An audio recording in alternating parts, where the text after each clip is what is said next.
7-footers, how are you guys doing tonight? Jenna Lemoncelli. Gerard Hector. And we are back. We took a little break. Yep. Because, we have Summertime. assignments. Listen, we got things we got to do. We got to work, people. You just got back from NFL training camp? I did. I was at NFL training camp today, New York Giants.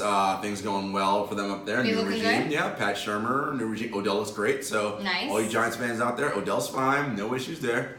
Giants, pay the man.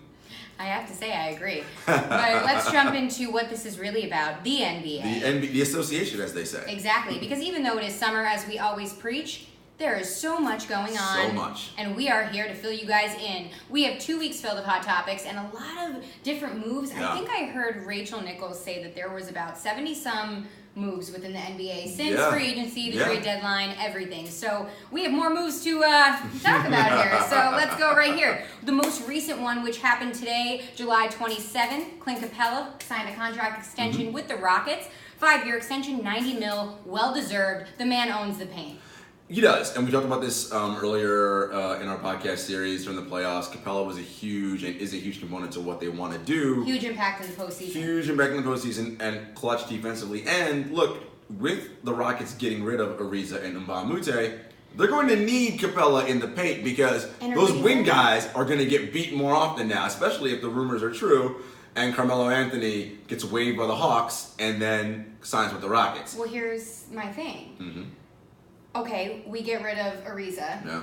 Bad move, in my opinion. Right. We're losing defense. No Mbah a Moute. Which we need.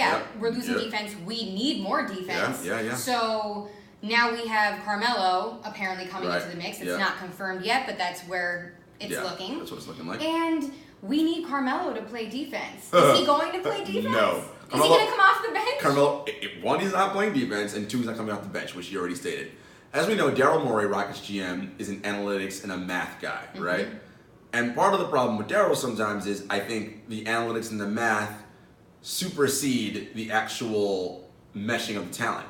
This year, notwithstanding, because they were great this year, and they were a Chris Paul injury away from... Actually, they were a Chris Paul injury away and the most historically poor shooting night from three, from like 27 missed three-pointers. And here's the thing. I know we always preach this, but think about it.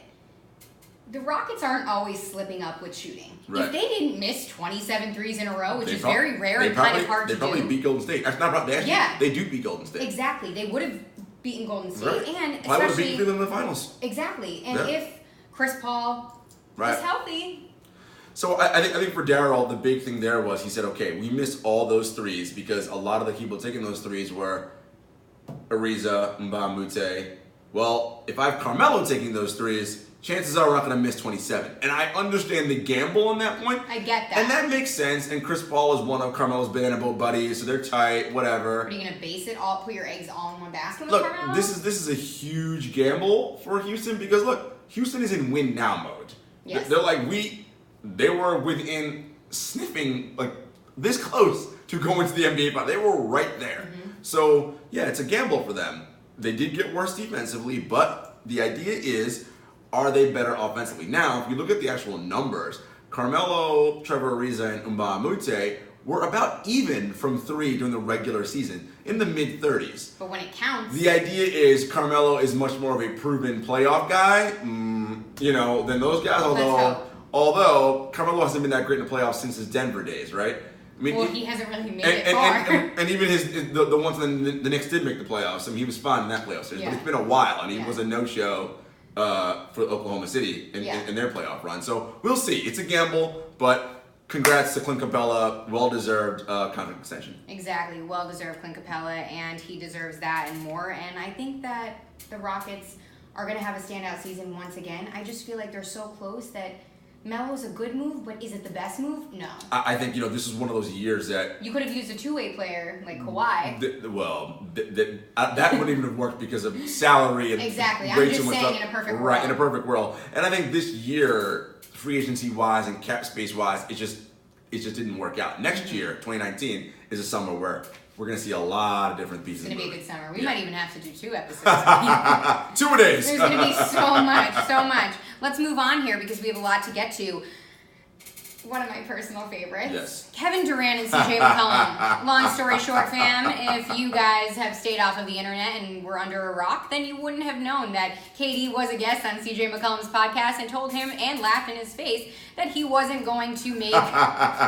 Not gonna win a championship. He's not gonna make a championship, make it, win it, whatever you want to call it. He's not gonna do it. That's what he said, laughed in his face. Clint Capella, oh my God, CJ McCollum, laughed it off, was like, okay, like whatever, it's my podcast, it's funny. But then they had a little tiff online after. Tell me more about the tiff. So, I'm gonna start with this, and I think, we live in this era now where everyone just wants to jump on everything quickly and just run with it. Of course, it's media, it's Twitter. And take it to the umpteenth degree. Of course. There is no one beefing with Kevin Durant, okay? CJ McCollum and Kevin Durant aren't beefing. No. They're actually friends. If you listen to part 1 and part 2 of Kevin Durant's appearance on CJ McCollum's Pull-Up podcast, which I did, it is between the tone and the conversation, you can tell they are friends who get along, right? The whole idea, it's like if you're from a certain mindset or whatever, you roast your friends and make fun of them. That's just what you do. Yeah. And that's what Kevin was doing. He was like, because CJ said to him, bro, I was real hot when y'all got cuz. He's like, why? Kevin was like, why are you all in your clothes about it? Because, man, I play in the league. What you mean, why? I play in the league. I got to play you guys. And y'all eliminated us twice in the first round. And Kevin was like, come on, though. Y'all ain't winning a championship, though. Which, I mean... That is savage. It was savage, but also factual. He was like, I like y'all too, meaning he likes Dame and CJ, but that team isn't good enough to win a title. And CJ, in his heart of hearts, knows that is also true. And Kevin was just being real, like, yo, y'all nice and all, but you ain't beating... But also, what are you going to do when you're in that situation when somebody's telling you and your boys aren't going to win a chip? Well, because it's factually true. Like, they're not. I know, I'm just saying. What was CJ supposed to say? Nope, you're right, bro. I mean, of We're course not. CJ just got to defend his guys and whatever. And so you can hear that they're laughing and joking about it, like whatever. And, they're playing it well. Look, and Kevin Durant is doing what he does as, the second best player in the world. Just being like, look. He's more savage these days. He's very savage. He's like, you guys aren't on our levels. Like, and you, CJ, are not on my level. And it's fine. But we can, it's what you do. You're roasting. Look, we're in the NBA, so we're already part of an elite fraternity. We're one of the 450 best basketball players on planet Earth. Yeah. But I, Kevin Durant, am at a different level than even you guys, right? Like, and it's true. Like, your whole team. But it's like he and LeBron are just different. They are. They're special. They are the two guys, right? And so it's just very interesting. And so this whole, what happened was CJ quote tweeted a tweet from Big Cat from Barstool Sports, who said, CJ, is it okay if we use the B word when talking about Kevin Durant? And CJ said, well, the B word's a bit strong, but, KD knows that move was soft. I said it was soft. He's like, whatever. And he put the snake in and all that stuff. But again, it was in a joking manner. It was joking, I think. CJ said it on the pod. Bro, it was a soft move. Like, again, just teasing. And a lot of people who judge don't know that CJ said that. That's the thing. The pod. And so everybody jumped online. Yeah, snake in the grass, blah, blah, whatever. And then going crazy. And again... and this is my PSA for media folks and everybody who understands. No one's beefing with KD. Look, Russ and KD aren't beefing. Like they're not. Like they're at USA minicamp this week, chilling, having a good time. Like, and Russ even KD said on the pod, I text Russ from time to time. Like, look, this is basketball. People like that, they've been through a lot, right. Ups and downs. We want to create drama and stories. Here is where the situation exists. Kevin Durant, and this is sort of my larger rant to media and what have you. We in the media crave guys to be authentic and real. We do. We ask for it. Okay, so when KD's authentic and real now, everybody slams. We don't want you to be well. But that's the cycle. And it's also part of the problem is that the collective we are having is KD does not fit the archetype superstar that we think he should. We've had this conversation. Right? And we've had it before, but I'm going to say it again for people who don't seem to really grasp that. A player of his magnitude, right? And when I say of his magnitude, again, someone who, when it's all said and done, is probably going to be a top 7 player of all time. I mean, that's how good this man is, right? He's a future Hall of Famer. Clearly that. Second best player in the world. It's him and LeBron James. This guy's redefined the wing position. For someone of his talent, we are used to and accustomed to guys like LeBron, guys like Michael Jordan, being etc. all-around hero, or just being ones who are sort of carrying themselves above the fray, right? They don't get involved in it. Let me tell you something about Michael Jordan that you people don't seem to know. Ooh. Social media did not exist during his time, and I promise you, this is a man who would invent slights about himself to get himself riled up. If social media existed, Michael Jordan would be all up in that joint when he played. I'm telling you. Oh, yeah. He'd be reading his mentions and all about it, and coming at people and roasting them. I promise you, he would. Yes, it didn't happen because it didn't exist then, and that's sort of the situation, right? Kevin does that, and it bothers people, and it's the whole burner account thing, whatever. Okay, but no more burner accounts now. Now he just does it from his account. He just, if you're 17, if you're 80, he just comes at you. He is savage. Why do we care, though? Why does it matter if he comes at you? Listen, he does what we all do. He gets into Twitter and Instagram, and if you say something slick about him, he's going to be like, well, I'm going to say something slick about you now. What do you know what you're talking about? Well, that's the thing. It's like a give and go. We take the bait, we run with it. Right. We ask for it, but we love it, we thrive off of it, Right. and it's like watching a good TV show. Yeah. Or bad TV. Either one. It's just, to me, it's silly because, again, I think he is not fitting the archetype that we want him to be. Of course. But he is being his own person. Yeah. And guess what?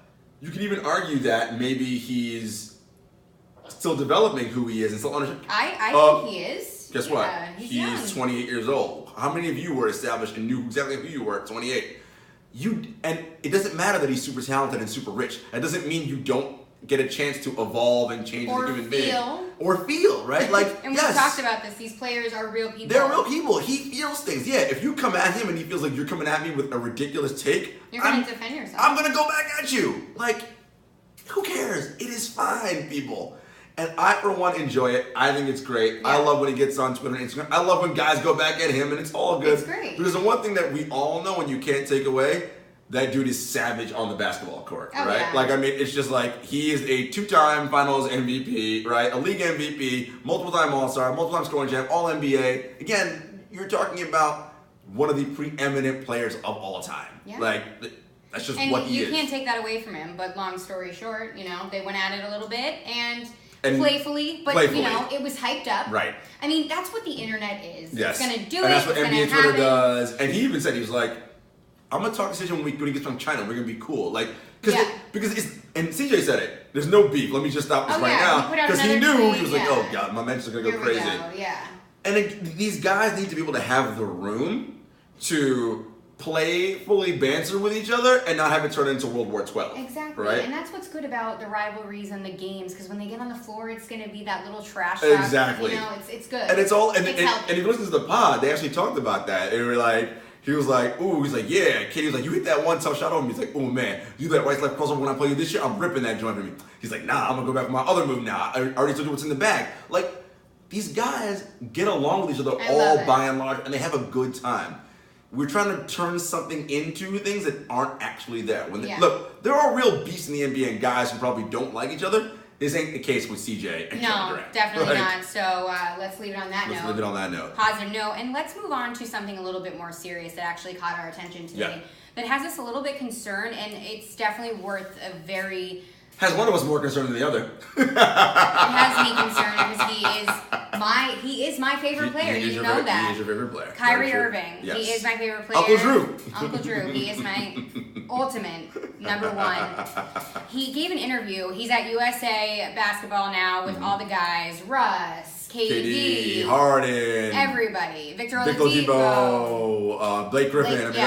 Everyone's there. All of them are there with Coach Popovich, and it's great to see that. And Kyrie's also there, but he is not cleared to play 5-on-5 yet because of his knee surgery when he had the infection in his knee from the screws from when he got hurt during the finals in 2016. So anyway, he gave an interview there with ESPN, I believe, and his infection was so bad that doctors inserted a catheter into a vein going into his heart as part of his treatment. That was one of the details that he described, and none of us knew that. Nope. We thought he had not a simple surgery, but a surgery on his knee. Well, that's the first thing, right? There is no such thing as a simple surgery. It's only simple if it's not on you. Of course. Right? Like, surgery is not simple. Especially to an athlete, so I shouldn't have said simple, but we thought that he had a more minor surgery on his knee. They went in, saw that the screws had an infection around them, and it led to him being on antibiotics for weeks and weeks and weeks, and it was a brutal recovery, he said. And my question to you and the thought process now is, should we be more worried about Kyrie Irving going forward? Because that is serious. I do think so. It's so serious. That injury and that recovery process for sure. He even said it was long and brutal. Yeah, but Kyrie in general, though, we should be worried going forward. Without this surgery? Yeah, he has not had the cleanest bill of health injury-wise in his career. Yeah. And we were talking about this before we started taping, and it's not a knock on Kyrie, so I don't want to, I know that's your man, but Kyrie is not a plus athlete. And when I say plus, I mean like Russell Westbrook and like those guys like Giannis. Some of us just don't feel that way. Go ahead. I want to hear you out. You understand what I'm saying? If you take away basketball, right? Russell can jump out of the gym. Like Kyrie is not that kind of guy. Kyrie is a highly skilled basketball player. That's what makes him one of the elites in this game, is how skilled he is. But when you start having these little things get taken away from him, you're taking away whatever level of athleticism that he does have. And when I say he's not a plus athlete, he's obviously a better athlete than me and everybody else walking the street because he plays in the NBA. Yeah. But I mean, in comparison to the upper echelon within his sport, right? Like, he's not quite there. So when injuries start happening, you're taking away whatever athleticism he does have. And while he relies on his skill, it's going to make things a little bit harder for him. And look, this is a guy who's young. Kyrie's what, 25? Like, he's not. I think he's 26 right now. He's not, young guy. He's a young guy. And next year, he's going to be a free agent. Like, you as a team, you're thinking about it. Are we going to max him out? Because you're like, look. And I think it's going to depend on this season. And I'm sure you do. Again, this season will depend. But look, let's say, God forbid, I'm knock on wood. I don't think it's going to happen. But what if he misses a chunk of time this season? You have to now think about this. Like, do I want to max this dude out right now? And, I've got my theory about where I think Kyrie's going to play next year with another certain superstar who we may have mentioned already on this podcast. And we've only talked about it in the summer of 2019. But that's something that, look, you need to be concerned about. So for Kyrie's sake, I'm hoping he gets healthy. I know you especially want to get healthy, but no, I hope Kyrie does what he needs to do to get himself right and back on the court, because the thing that people fail to realize is these guys trade and earn their living on their bodies. You're right. This is how they make their money. I just got chills from that. But when their bodies go away... That's it. Look what happened to Chris Bosh. Now, granted, the idea is you hopefully make enough money and you're smart with it and whatever, but that's one piece of it. These guys define themselves as basketball players. Absolutely. It's what they've done their entire lives. Let's just say, God forbid, you take that away from someone like a Brandon Roy or whatever when you're 26 or 27 years old. Like, imagine you, with us, we're journalists, right? I say, Jenna, you love sports entertainment. I'm taking your ability to do that for the rest of your life. It's heartbreaking. Right? You're like, wait, what? Yeah. I can't do this thing that this is all I've ever wanted to do. It's mental, it's physical, it's everything. It causes problems. So again, we are pro athlete on this pod, and I'm a pro athlete in my writing and on my podcast. Because look, I understand they're human beings. Yes, they do this thing that entertains you all and us to an extent, but they're people that live lives and have things going on just like we do. So we need to always keep that in mind when we're talking about these people. So Kyrie, good luck. Hope you get back on the court soon, and it's a good season for you and the Celtics. Absolutely. And really quick, going off of that as well, part of the interview, he also included that everybody was asking about, how are the seeds going to be this upcoming season? Right. And he said, we're trying to find that cohesiveness. Yeah. He said, Hayward and I really haven't played a game together. And when you really think about it, they haven't. They have not. And you have a blossoming Jaylen Brown and Jason Tatum to worry about, who were on the highest pedestal last season. I'm not trying to sow seeds of discontent, but I'm going to say this. Oh, I'm not going to like this. Jason Tatum has been working out with one Kobe Bryant, the Black Mamba. Look. Again, chills. Those photos. I understand people have a visceral feeling about Kobe, usually either extremely positive or extremely negative. I'm rational when I think about Kobe Bryant. Do I think he's a great player? Yes, an all-time great, somewhere in the top 10 or 12. Look, Kobe Bryant isn't even the greatest Laker of all time, okay? Hello, Magic Johnson, Kareem Abdul-Jabbar. Thank you. At best, third best Laker of all time. It's funny. Kobe fans, I'll say it for him. Don't at him. Don't at me. It's funny, at Giants training camp today, one of the older time reporters were there, and I was talking to Madeline Burke about Kobe, and he overheard me, and I was like, Kobe's at best the third greatest Laker. And he walked by me and he goes, you're being generous, right? Look, guys who understand the history of the league and know this, like, look, again, I think Kobe's the third best Laker, and he's somewhere in the top 10 or 11 of all time. Kobe is not on the level of LeBron James, Michael. He's just not. I'm sorry. The thing with Kobe is, though, he's a great mentor for these kids because, you know, we all joke, not joke, but we're all like the Mamba mentality. But Mamba mentality is real. Okay, but so real. You know what the Mamba mentality also is? Very selfish basketball is what the Mamba mentality is, right? Do you want Jason Tatum playing that way? Again, look, Tatum may end up being better than Kyrie Irving one day. I have no idea. I don't know where his ceiling is going. But if your goal as a team, as the Celtics, is to have a cohesive unit, you got to get Hayward, Kyrie, Brown, and all back together on the same page. Look, really love to laud Brad Stevens. You got a hell of a job to do this offseason. Yes. Because... And rightfully so, Tatum's gonna start feeling himself a little bit. Of and course. You know Why Kobe's, wouldn't you? When you're the lead scorer in the postseason for the Celtics. And you know, working out with Kobe's whispering in his ear, man, when you get the ball at you gotta just dominate. Okay, I'm not saying he shouldn't. I'm just saying. He's gonna come out real aggressive after this. And you know he's a little more toned down, except when he dunked on LeBron. I can't even believe I just said that. And granted, you think Kyrie came to Boston to be a second fiddle? Absolutely not. He left Cleveland to not be a second fiddle. Thank you very much. Let's be serious. Thank you very much. But really quick, before we wrap up the C's, let's get into this a little bit. Yeah. Like we were saying before, Kyrie says we have to find our cohesiveness. Yeah. Him and Hayward haven't played a game together. Yeah. So like you said, we have Tatum, we have Brown, we have Hayward, we have Irving on the floor, okay? Yeah. And Al Horford, who lucky for them, Al Horford's the best teammate ever, so he's like, I'm fine, guys. Al Horford's a gem. You guys figure it out. I'm good. Put me anywhere, I'll do my job. He's like, I'll do all the work that you guys don't want to do. Offensive rebound, box out. He's like the guy you always want in your group project. I'll pass out a double team, I'll do the smart things. Right? Yeah. But let's get into this really quick. These guys, they're almost not, I don't want to say the word rebuild, but they need to build a chemistry on the floor. They do. Who's going to take a little bit of a back seat? Someone has to. And who's it going to be? Because you have Tatum, yes, he's coming off rookie year, but when you're the leading scorer in the postseason for the C's, granted, Hayward and Irving were out, but like you said, you're going to get a little gas. I'd be a little gas. Jaylen Brown. Okay, look how far they got. And Hayward, you got Terry Rozier walking around like signing Puma deals. And Terry said Pumas was right to go after. Look, all I'm saying is there's going to be an inch. Everyone's ready to say Boston's the next great dynasty, and we talked about this on this pod. And I've said this before. The NBA history and road is littered with dynasties that never happened. Okay, so let's pump the brakes and slow down before we turn this into the Celtics are the next one, because we don't know. And Brad, as good as a coach as I think Brad is, and I know people think I'm a Brad Stevens hater. I'm not. I think Brad's a good coach, but we're anointing him as the greatest coach ever, and he hasn't won a title yet.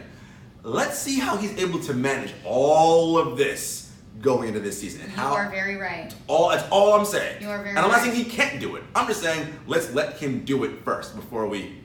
And if he does it, kudos. Amazing. Brad, you got a heck of a job to do, but I got faith. Let's move on here. And let's put one before you go. I mean, it's better than the alternative, right? I'd rather have Brad's problems and coach like, I don't know. Oh my gosh. Then start a rebuild? The Orlando Magic or the Detroit Pistons, right? Like, I'd rather coach the Celtics than those teams. Or the Sacramento Kings. Yeah, I mean, another dumpster fire organization, right? Like, come on. So, Brad's It's not a pod unless dumpster fire comes out at least once a pod. We know that. And it's hysterical, and nobody can do justice like you. All right.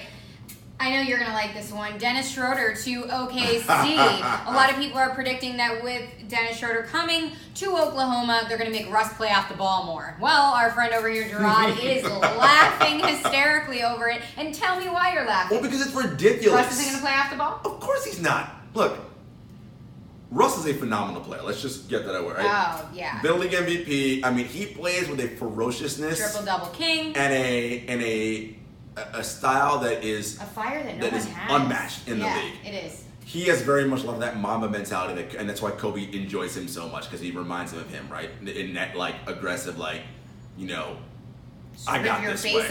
I got this way. Yeah. Russell would not curb or tailor his game when he had James Harden and Kevin freaking Durant on his team. You think Dennis Schroeder is going to get him to play off the ball? I'm just saying what the fans predicted. I didn't predict that. You know, there have been some guys in the media who talked about it, that it could open up. And look, if Russ would go off the ball sometimes, that would make Oklahoma City a lot better. But, and I don't know. I'm not saying Russ can't do it. I'm just saying he's gotten to this level of success in the league doing it his way. You're right. How easy is going to be? What kind of success are we talking about? Individual success or team success? Because those are two different things. You jumped ahead of me on that because that's where I was going, right? Oh, I'm sorry, I didn't know. No, that's exactly where I'm going. Great minds. Oklahoma City Thunder, yes, Russell Westbrook, league MVP, All-Star, All-NBA, all that jazz. Do you know that team has not made it past the first round of the playoff since a certain person has left that team? I know. Who's that person? We might have mentioned him earlier in this pod. Kevin Durant. Kevin Durant, yeah. Had not made it past the first round in the 2 years since he's left. That's sad, because there's so much potential. Okay, you can excuse him year one, it was just Russ. Fine, okay. Year two, you had Paul George and Carmelo Anthony. Still didn't make it past round one. Well, we know that trio was not a match made in heaven.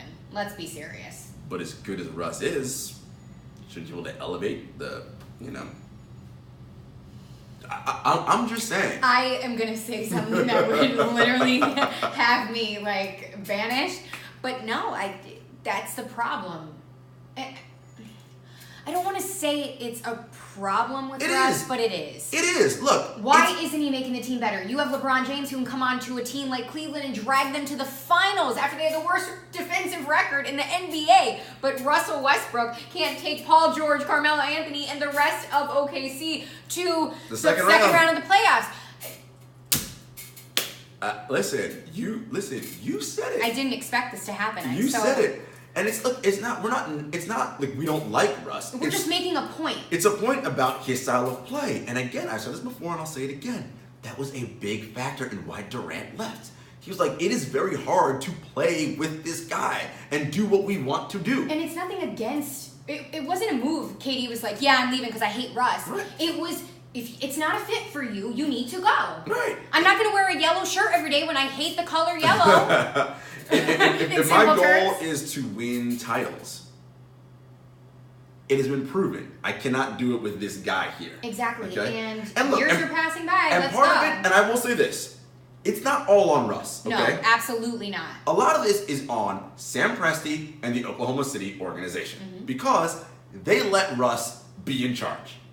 And partly so I think they're afraid of Russ, to be perfectly honest. Yeah, I would be afraid of Russ. They're afraid of Russ. And they have not gotten a coach to hold him accountable. Think, like, and OKC fans, I'm sorry, but I'm going here. You homegrown had Kevin Durant, Russell Westbrook, and James Harden. This is his sensitive topic. 3 MVPs.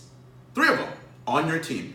You now arguably have the worst of the 3 left on your team. Arguably. Worst in quotations. But worse as in, out of... Right. Yeah. Out of those 3. Not a bad player. Right. Yeah, of course. But because at the time that those guys were coming of age and developing, they never had the right coach in there, Scotty Brooks or Billy Donovan, to hold the 3 of them accountable and harness out of them. Could you imagine? And again, it's not a perfect role, and that's not how it would work.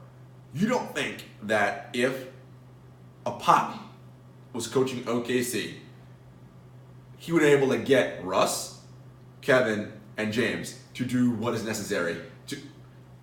A team like that, you don't break that up. No. I mean, but then again, they did not know that at the time, and I'm not trying to sit here and defend them, but they didn't know these guys were going to be...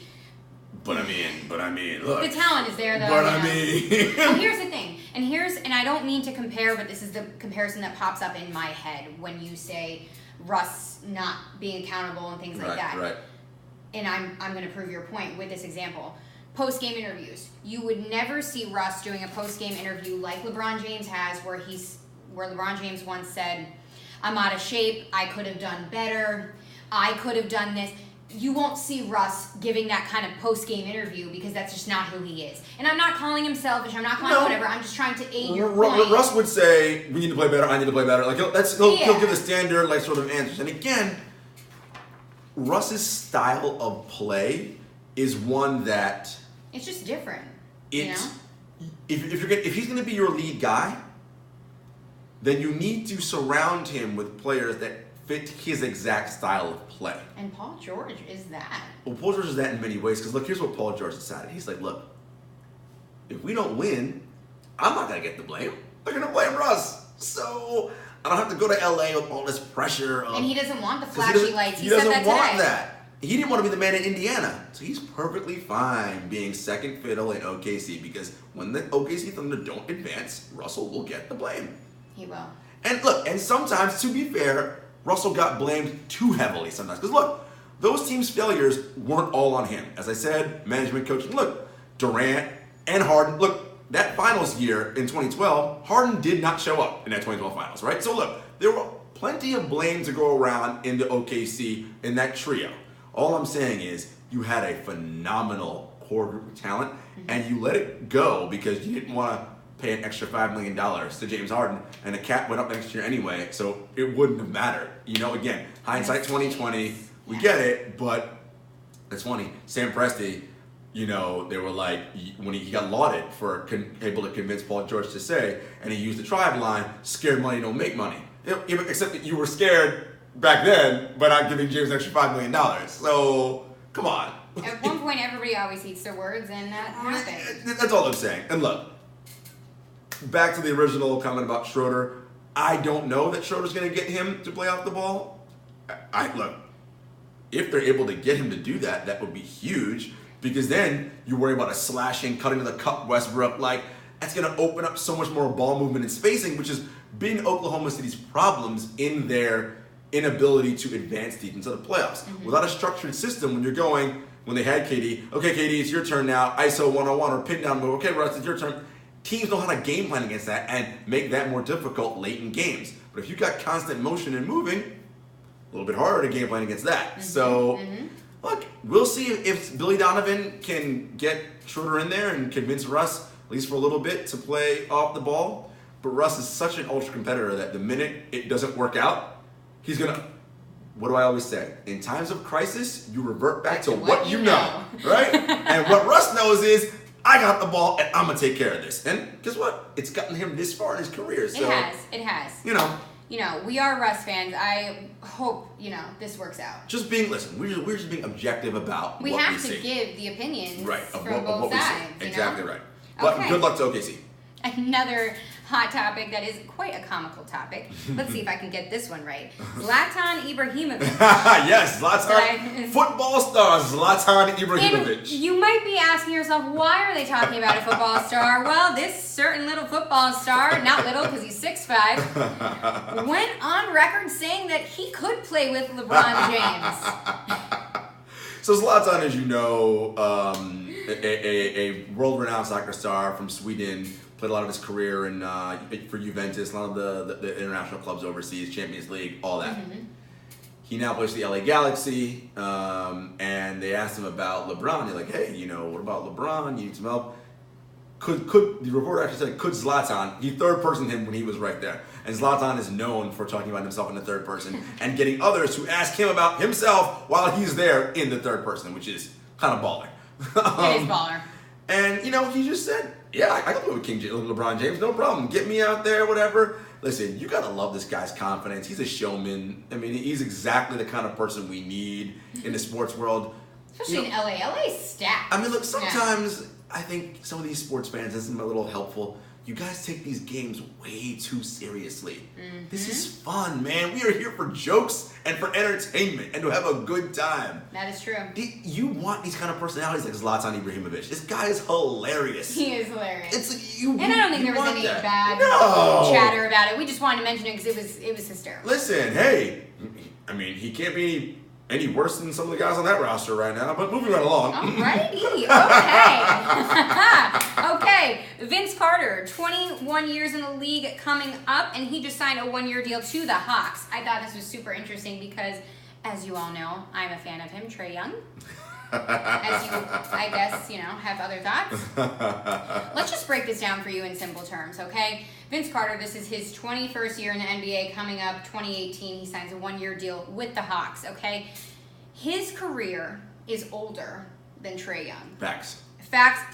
Carter was drafted in 97. 97. 97 or 98? 98. 98. He was drafted in 98. 3 months later, Trae Young was born. Yeah.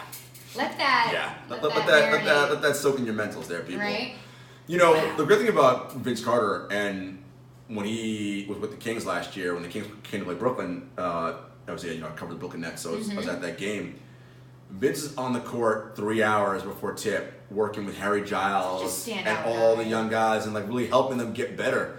And he talked about that in the media scrum before tip off, and I was talking about it, and I said, Vince, you know, what do you love about it? He's like, I love helping these younger guys get better and teaching them about that kind of guy. You do. The problem with that, though, of course, is that Vince has still got some gas left in the tank, and he's better than these guys, and the coaches are like, damn it, let me play Vince instead of playing these young guys. So it's a weird dichotomy because he wants to help these young cats, but it's also like, I'm excited to see what he's going to do with Collins, with Trae Young. Yeah. I think, look, Vince is, and he's reinvented his game, right? He used to be an above the rim kind of player. Now he's a 3-point specialist. I mean, it's really interesting to see Vince Sanity, half man, half amazing. We like it.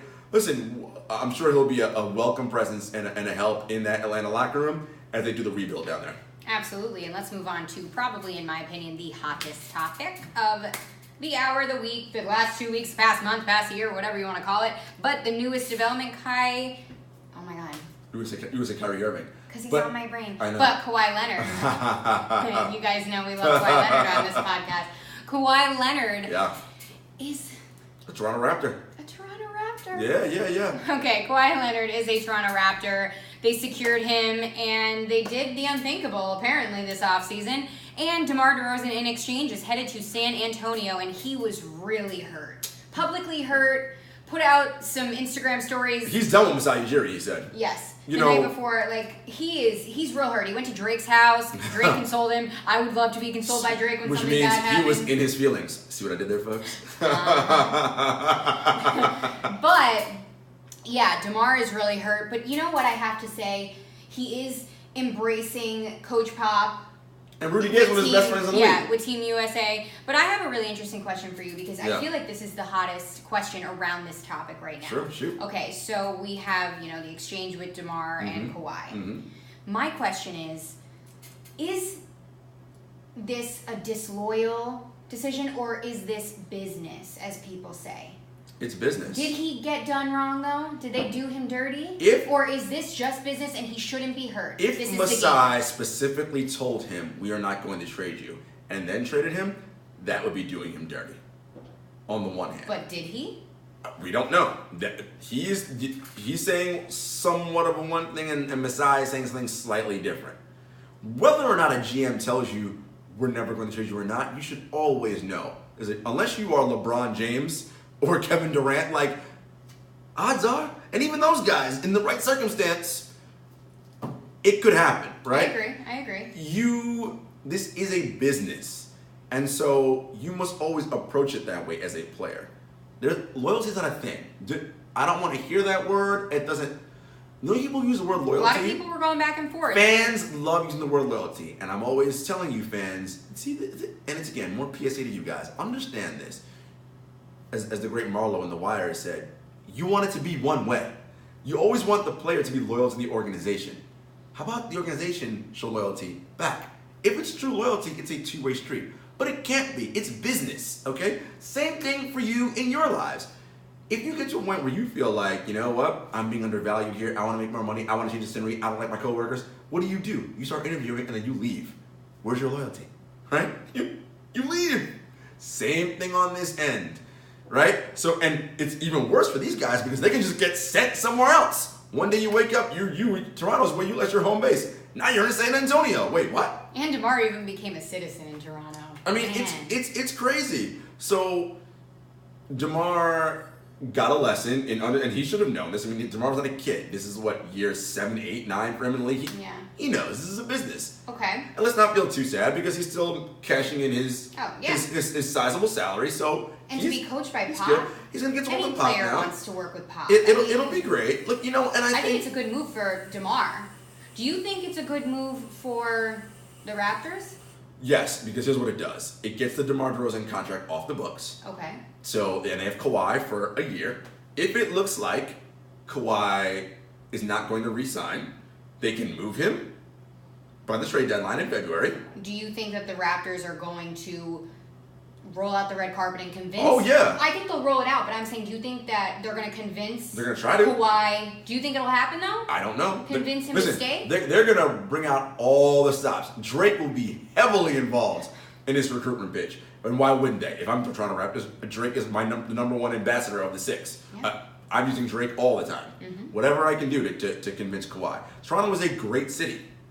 It is. So he may fall in love with it, a la how Paul George fell in love with Oklahoma City. He may. He may not. If he doesn't, however, guess what? If that money's off the books now, they can start their rebuild process, right? So Very true. they are in a good position. And for San Antonio, it's a good move for them because they got DeRozan and they stay relevant. Don't you think that's a little risky, though, to trade the face of your organization, your franchise player, Right. your greatest player that you have besides Kyle Lowry, Right. for a one-year one-off rental? deal? A one-year rental? Um, I mean, like you said, the rebuild's going to have to start If Kawhi Kawhi leaves, yes. And then But- you have Kyle Lowry on Toronto Island with no one. Well, here's the thing. I think Masai got into a point where he said, with this current iteration of Lowry and DeRozan, we've gotten as far as we're going to go. Right? I see that. We've seen the movie. They get beat by Cleveland every year. I see it. Now, granted, LeBron also left the East, and their chances could have been great this year, but maybe they weren't. Because would they have been good enough to beat Philly, up and coming Boston? Who knows? I don't know. But I think that it was the right move from the standpoint of, if Masai feels like we need to rebuild, you can. And here's the thing. If you can convince Kawhi, what a great way to rebuild with arguably, when he's playing well, maybe the third best player in the league? Mm-hmm. Fourth? No worse than fifth? We also haven't seen Kawhi Yes, play. which is We need to see a healthy we, Kawhi. we do, and I think I think Kawhi is healthy. The physical checked out. Part of the issue I think, and it's coming out in a lot of different stories by Michael C. Wright and the guys that cover the Spurs. We laud the Spurs as a media, as like they do it the right way, and I'm not saying they don't. They're a fantastic organization. Pop and R.C. Buford are, from all accounts, great people, and they run the organization the right way. But maybe they run it in a way that Kawhi didn't want to. Well, it was roll clear with, he was right? unhappy. Kawhi hasn't spoken in like 3 years, but we know he was. That's not how he likes to handle his Yeah, business, maybe. and that's fine. And guess what? He doesn't like it, so It's go. not a fit for everyone. It's exactly right. It is not a fit for everyone. Exactly. Exactly right. Exactly. Let's move on to another positive and very expensive deal. Kevin Love secures a 4-year deal, $120 million contract Woo! extension in The max. Cleveland. Now he is the face of that franchise. Let's be serious. So that is well-deserved money. He is. But he's not going to get that bump until after this season. Yes. So What are your thoughts on this deal? Was it smart for Cleveland? Well, Cleveland secured it with Kevin because they're basically in rebuild mode. But was this smart for Kevin Love? A 4-year deal. Think about that. He's already 28. in a way, yes. And we talked about this on. I think we had a little Twitter conversation about this. I thought that in the summer of 2019, so next summer, there would have been other teams who would have given him a max deal. I thought there were. Really? I did. Like, Well, now I can say it because I thought it was a good chance that he and Clay could go team up somewhere because Clay was also going to be a free agent next summer. mm-hmm. So there were some opportunities. Brooklyn's going to have a lot of cap space. The New York Knicks will have some cap space. I mean, there's teams with a lot of cap space. play with Kevin Knox. Right, next year. But it's hard to turn away the money when it's right there in front of you, right? I get it. The whole Well, idea now of he's the face. This is it. even less so about the face. He's out of the shadows, though. The idea of the bird in the hand versus the two in the bush, right? Like, sure, he could have gotten one next summer, and I believe he would have, but he has one right now. It's given to him today. Okay. So, and especially with someone like him who, look, he's had injuries, has a bit of an injury history, and we have not seen him play at the all-NBA level as he did when he was a member of the Minnesota Timberwolves and even early on when the Cavs won their title, right? So there were some questions there. I still think you could have given him a max deal, but now that he already has one, he's good. So Cleveland's smart, and guess what? They can still figure out a way to move him because there will still be a team who will want to take him on if he puts another good year. And let's say Cleveland's like, okay, we're going to go a different direction, whatever. someone will be willing to take on that salary. Well, here's my thoughts about it.